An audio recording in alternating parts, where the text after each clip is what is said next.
Some say history is a river that flows endlessly. I say that history is a series of stories written by each person's experiences. Welcome to Stories, a history of Appalachia, one story at a time. For nearly 2 years, Rod and I have been sharing stories about Appalachia with you. Now, we've told funny stories, we've told sad stories, we've shared legends and crimes with you. But today, we're going to look at the dark side of Appalachian and American history. Today, we have a story of 3 crimes and the responses to those crimes that highlight the racism that was prevalent across America during the early 20th century. Now, the first of these stories took place in East Tennessee in the railroad town of Irwin in Unicoi County, and that happens to be the story of Tom Devert. Well, now, Tom Devert and his wife Sally moved to Irwin, Tennessee in January of 1918 so that he could work as a bricklayer for the Clinchfield Railroad.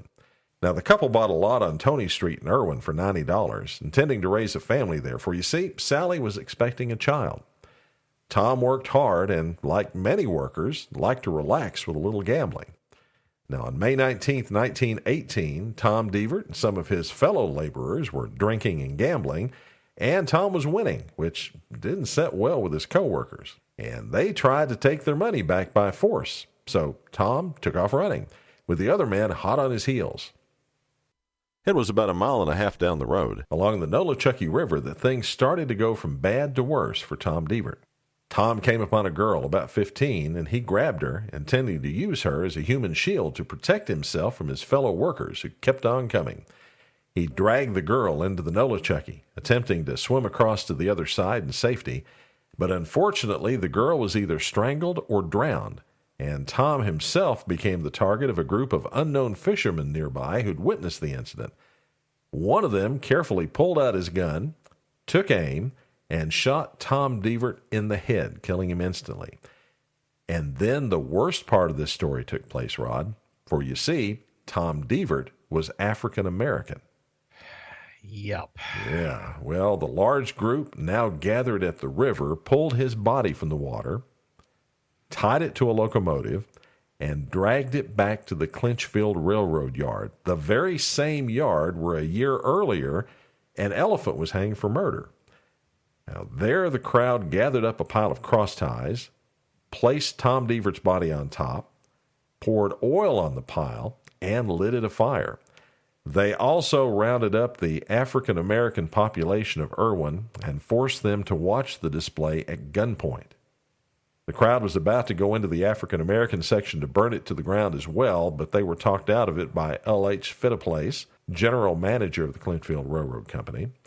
One of the men in the mob ordered the black residents of the county to leave by telling the crowd to, quote, "Watch what we're going to do here. If any of you are left in town by tomorrow night, you'll meet the same fate."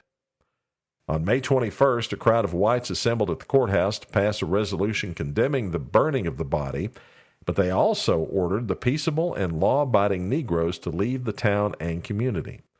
And despite an impassioned appeal from Judge R.M. Berry, who addressed a Red Cross meeting that morning, that's just what the African-American population did. Rod, only 4 blacks remained in Unicoi County 2 years later. Oh, my gosh. This is just unreal. Oh, it is. It is. And it's not the only story we're telling about this stuff. No. In any event, Sally Devert, in case you're wondering, she moved to Johnson City, where she gave birth to her and Tom's child after selling her Irwin house for less than half of what they paid for it just 4 months before. Wow. Yeah. Well, our next story of mob violence comes out of Wise County, Virginia, on the Virginia-Kentucky border at Pound Gap. On Sunday, November 27th, 1927, Herschel H. Deaton of Coburn was on his way back to his workplace in Fleming, Kentucky, having spent the weekend with his wife. Along with Deaton were 2 co-workers who made the same trip, Ernest Jordan and William Townsley, also of Coburn. About halfway up Pound Gap, an African-American man named Leonard Wood got the driver's attention to stop. Now, the car didn't stop, though. It was going pretty slowly because of the grade going up the mountain. And as the workers passed, Woods and his companions, 2 women, also African-American, jumped on the car's running boards and the trunk so that they could ride over the mountain to Kentucky. Well, this incensed the men so much in the car that they stopped. Herschel Deaton jumped out and walked around to the back of the vehicle to confront Woods. One of the women handed Woods a gun, and he used it to shoot and kill Deaton in cold blood. But as they approached, Woods was said to have asked them if they too wanted to die. At that point, Leonard Woods and the two women took off running into the woods. Herschel Deaton's body was recovered and returned to Coburn. A posse was formed in Wise County, which promptly went out in search of the trio, who were soon captured in the rugged mountains between Virginia and Kentucky, and they were placed in jail at Fleming, Kentucky. But before too long, word had gotten out and a mob had formed at the little jail in Fleming. Authorities thought it was best to move the prisoners to Whitesburg for safekeeping, which they did. There, they stayed until the night of November 29th. On that night, another mob had formed, much bigger than the one in Fleming. 500 people in a motorcade of 150 cars approached the jail in Whitesburg, where they entered and found Mrs. Fess Whitaker in charge of the prisoners. Ms. Whitaker was not the regular jailer, but she was the acting jailer, put in charge when her husband, who was the regular jailer in Whitesburg, was put in that very jail a few days before on a contempt charge. Well, the mob demanded that Mrs. Whitaker give them the keys to the jail. When she refused, they took hacksaws, axes, railroad ties, battering rams, and anything else they could find to bust their way in to the three African Americans. They finally managed to find the jail's weak spot, the roof, so they got in and pulled the prisoners up and out. The two women were beaten by the crowd and put back in the jail. Leonard Woods, though, had a different fate awaiting him. Now, the mob decided to take Wood back up to the top of Pound Gap, where a speaking platform had recently been built to hold a celebration of the building of the new road over the mountain into Kentucky. There, Woods was asked about the incident and the killing of Herschel Deaton, and he defiantly replied that he would do the same thing again. At that, the mob shot him 500 times in all. Then his lifeless body was strung up to the speaker's platform, where it was set on fire, then brought down and dumped on the side of the road. Now, there's also a story, too, that goes along with this, Steve, that Leonard Woods' body was also tied between two cars, and he was brought up the mountain with these two cars, and they were trying to widen out at different times to see how far they could stretch him apart. Oh, my God. But, that's the story of it. You had this big mob. They were driving him up the mountain, but they did get him up to the top of Pound Gap. Well, then, after they got him there, like I said, his lifeless body was strung up to the speaker's platform. It was set on fire, then brought down and dumped on the side of the road. Now, the following day, road workers took what was left of Leonard Woods and buried him just to the left of Pound Gap. That's when the controversy started. According to a report in the New York Times, relying on Kentucky sources, Woods was lynched on the Virginia side of the border, making him a problem for the Old Dominion. But the governor of Virginia then, Harry Byrd, he would have nothing of it. He condemned the lynching, but he said it would have to be determined where Woods was killed, Kentucky or Virginia. Now, according to some sources, while the deceased was in Virginia when he was shot, the bullets came from guns fired by the mob in Kentucky. Each state claimed the mob was from the other state. And as a result, nobody was ever prosecuted because neither state wanted to touch that hot potato. To this day, no one knows the identity of a single person who was in the mob that night. Now, Steve, the other things that I was going to tell you, there is a picture that is available online. And you can see that, I think, from a newspaper picture taken a long time ago. And it's hard to make out any faces in the picture. But you do see something that looks like the body of Leonard Wood there. The second thing is Leonard Wood is portrayed in this as someone that, at that time just grabbed the gun and he shot these people. The story goes that, of course, if you don't already know, Pound was a very rough and tumble place during that time. All these places along what used to be called the Mud Hole, leading all the way up to Pound Gap, there were a lot of, drinking joints and, yes, some houses of ill repute. There's a story that says that Leonard Wood was, how can we say this in a nice way? He was sort of like a proprietor or checking in on maybe some of his ladies that were working somewhere in the pound, and that he was dressed very nicely, and he came from Detroit, Michigan. Now, the fact was he was killed, and to this day, again, no one knows the identity of a single person that was in the mob that night that killed Leonard Wood. Wow. We've got one last story to tell you about. This one comes from Mitchell County, North Carolina, and it's the story of John Goss. On January 20th, 1913, John Goss of New Hanover County, North Carolina, was convicted of an attempted rape there and sentenced to 15 years in prison.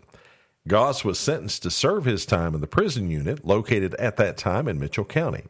In 1923, Goss, an African American, had served 10 years of his sentence without any demerits and earned trustee status, which allowed him a certain amount of freedom in his assignments, including the opportunity to be assigned to work projects outside the prison for private companies. In Goss's case, he, along with other prisoners, was assigned to work for a local construction company on Mitchell County roads. On September 26th of that year, Goss went out to work as usual, but later that day managed to escape the chain gang he was working on and headed off to freedom. On his way, he encountered 64-year-old Alice Thomas, who some sources say was Frankie Silver's granddaughter. Thomas was home alone that day when Goss allegedly entered her home and attacked and raped her. Now, Thomas became an instant celebrity in North Carolina. Within days, stories popped up in newspapers around the state, and John Goss was on the run for his life.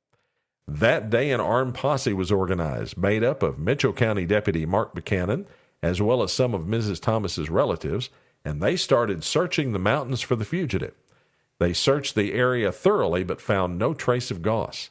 It turns out that Goss apparently hitched a ride on a passing train heading east.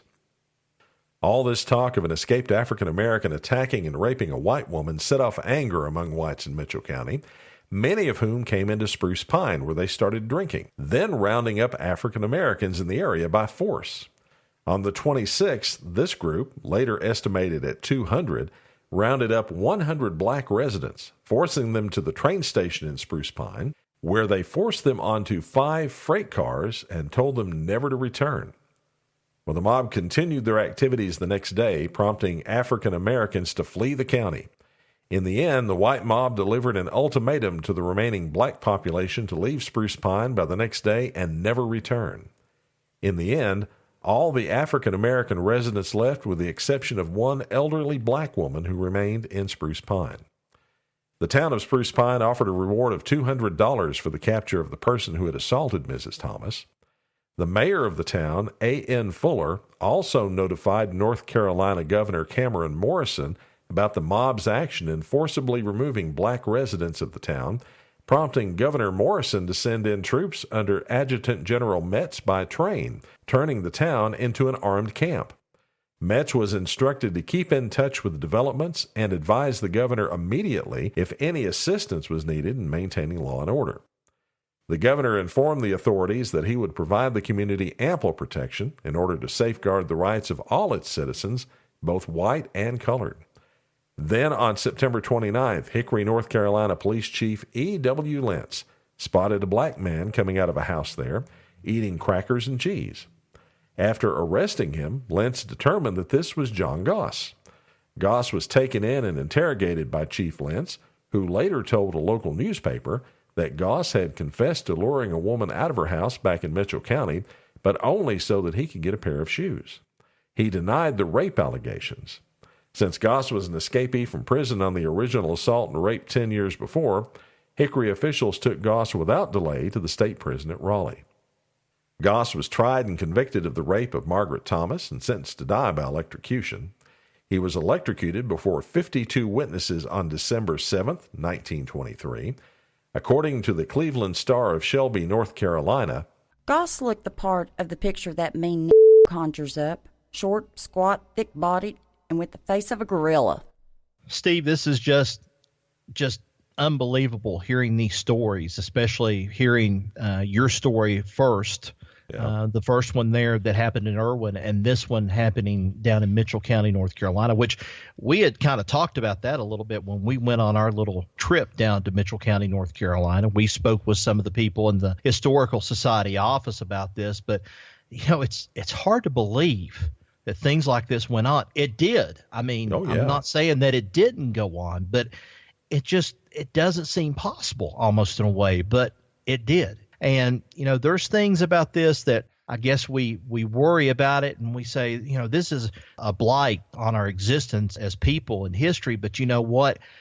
People need to know this because this is a part of our history. Well, the thing about it is, if you don't know what you did in the past, you always run that risk of doing it again in the future. This has all been covered up and hidden. Nobody talks about this stuff. Nobody had talked about this stuff. But to be honest with you, from what I've seen, even though this is bad enough, these incidents, this is nothing compared to what happened farther south. Oh, yeah. Yeah. Mm-hmm. The stories that we've heard there are even worse. Yeah. And the odd thing about these is these are all within the same time frame, the teens and 20s of the 20th century, which was about the time that there was migration into Appalachia with the coal mines opening up and industry opening up. And the first, I guess, real opportunity for blacks and whites to mingle in the Appalachian region in a large way. It's interesting, too, speaking of that, about talking about bringing them into the coal industry. My grandfather had a picture of the old days at Jenkins, Kentucky, at Consolidated Coal Corporation there in Jenkins and Burdine. And here's a picture of this large workforce. And there are black men sitting there amongst all these white miners sitting there. And they look like they're a part of the group. They're not segregated off or anything, but they look like they're a part of the group. And they worked with them. They got along with them while they were working in the mines. But these things happened when they got outside the mines and, of course, out in public. And those are just a few of the stories showing part of the dark side of Appalachian and American history from the early part of the 20th century. Now, we don't want to hide these parts of our history because to deny it is to risk it happening again. You can subscribe to the podcast if you wish to do so at Apple Podcasts, Stitcher, Google Play, or on your favorite podcast app. You can follow us on Twitter at Story Appalachia or on Facebook at Stories of Appalachia. Again, thanks for listening. Till next time, so long, everybody.